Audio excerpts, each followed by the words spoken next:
Hello friends, good morning. Welcome back to my channel Shobhanish world. কেমন আছেন আপনারা? আশা করি সবাই ভালো আছেন। আমি গত কয়েকটা দিন ধরেই ভিডিও আপলোড করে উঠতে পারিনি। আমি এসেছি একটু বাইরে, মায়ের বাড়িতে আছি, সেজন্য আর কি ভিডিও আপলোড করা হয়ে ওঠেনি, কারণ এখানে নেটওয়ার্কের প্রচণ্ড সমস্যা। যাই হোক, অনেক দিন পর আপনাদের সাথে একটা সুন্দর ভিডিও নিয়ে হাজির হয়ে গেছি। তো এখন বাজে বেলা 12:20 মতো। চলে এসেছি স্কুল থেকে বাড়ি। এখান থেকেই মানে মায়ের বাড়ি থেকে স্কুল যাতায়াত করছি। তো বাড়ি ফিরে গেছি, ফ্রেশ হয়ে এখন একটু রোদের মধ্যে এলাম। যদিও রোদটা নেওয়া যাচ্ছে না, তবুও একটু এলাম বাইরেটাতে, একটু ফলটা খাই।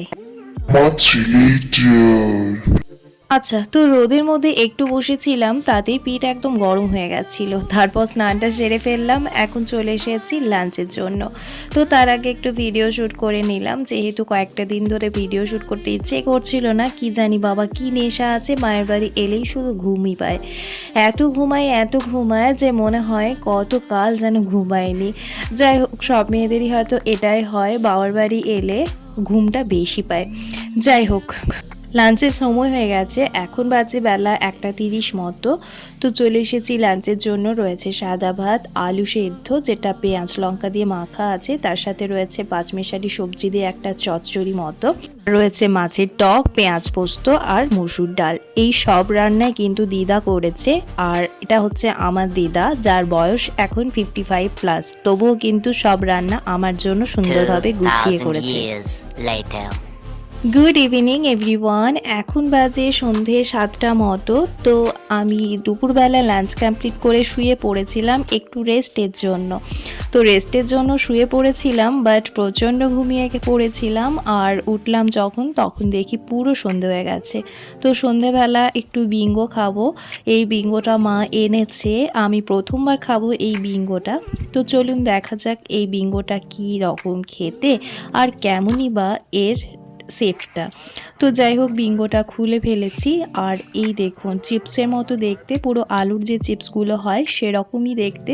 আমরা তো বিঙ্গো খেয়েছি ট্রায়াঙ্গেল শেপের, তবে এটা পুরো গোল গোল, আর খেতে মোটামুটি বেশ ভালোই ছিল।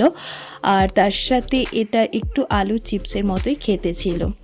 আচ্ছা, তো এই বিঙ্গো খেতে খেতে সন্ধেটা বেশ ভালোই কাটছিল। তার সাথে ছিল মায়ের হাতের গরম গরম চা, আর তার সাথে ছিল দুটো বিস্কিট। তো এইভাবেই সন্ধেটা এনজয় করলাম, তার সাথে টিভি তো ছিলই। আচ্ছা, তো এখন বাজে রাত্রি 8:30 মতো। একটা ডিনারের আইটেম বানাবো যেটা একটু অন্য রকম। আর মেয়েদের তো এটাই ভাগ্য, সমস্ত রান্না শ্বশুরবাড়ির জন্য করতে হয়। ভালো মন্দ যাই রান্না করি, আর যত ভালোই রান্না করি, সব কিন্তু শ্বশুরবাড়ি মানুষদের জন্যই বানানো হয়, যেহেতু মেয়েরা শ্বশুরবাড়িতে বেশি থাকে। তো আমার ক্ষেত্রেও সেটা ভিন্ন নয়। তো যেহেতু মায়ের বাড়িতে রয়েছি, মায়েরও ইচ্ছে করে মেয়ের হাতে একটু ভালো মন্দ রান্না খেতে, আর আমারও ইচ্ছে করে মাকে একটু ভালো মন্দ রান্না করে খাওয়াতে। তো আজকে আমি বানাচ্ছি একটু আলু পরোটা, একটু অন্যরকমভাবে। তো সেটার জন্যই এই ময়দাটা এখন একটু লবণ, একটু সানফ্লাওয়ার অয়েল, একটু জোয়ান দিয়ে ভালোভাবে ময়েম দিয়ে একটু মেখে রেখে দিল দিদা। much later. আচ্ছা, তো ফিরে এলাম অনেকটা সময় পরে। এদিকে ততক্ষণে মায়ের সমস্ত জোগাড় কিন্তু কমপ্লিট হয়ে গেছে। মানে এই আলু পরোটা বানাতে যা যা জোগাড় প্রয়োজন, মানে যা যা ইনগ্রেডিয়েন্টস প্রয়োজন, সমস্ত কিন্তু রেডি করে দিয়েছে।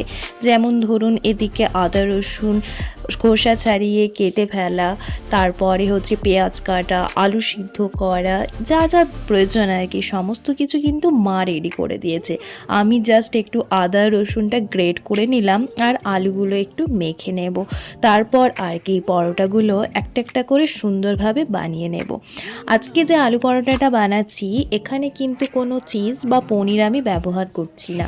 আমি আরও একবার শেয়ার করেছি আলু পরোটার রেসিপি, তবে সেখানে আমি চিজ ব্যবহার করেছিলাম।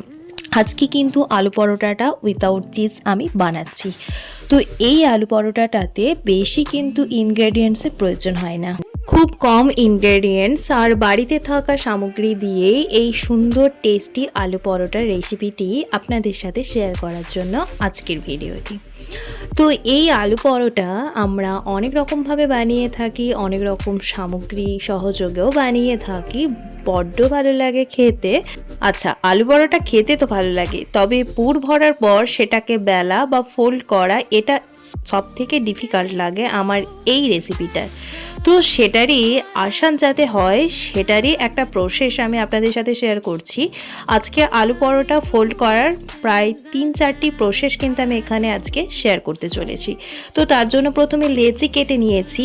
আমি আগের বার যেটা পোস্ট করেছিলাম, মানে যে রেসিপিটা শেয়ার করেছিলাম, সেটাতে আমি এই যে লেচি কেটেছি এটা একটু বড় আকারে কেটে নিয়ে তার মধ্যে আলু পুর চিজ সমস্ত কিছু ভরে নিয়ে সেটাকে ভালোভাবে বন্ধ করে আরও কিছুটা ময়দা সহযোগে বেলার পর সেটাকে আমি সেঁকে নিয়েছিলাম।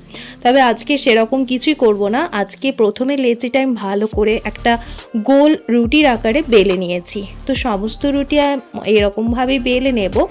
তো তারপর এবার আসছি ফোল্ড করার, মানে পুর ভরার পর ফোল্ড করার ব্যাপারটায়।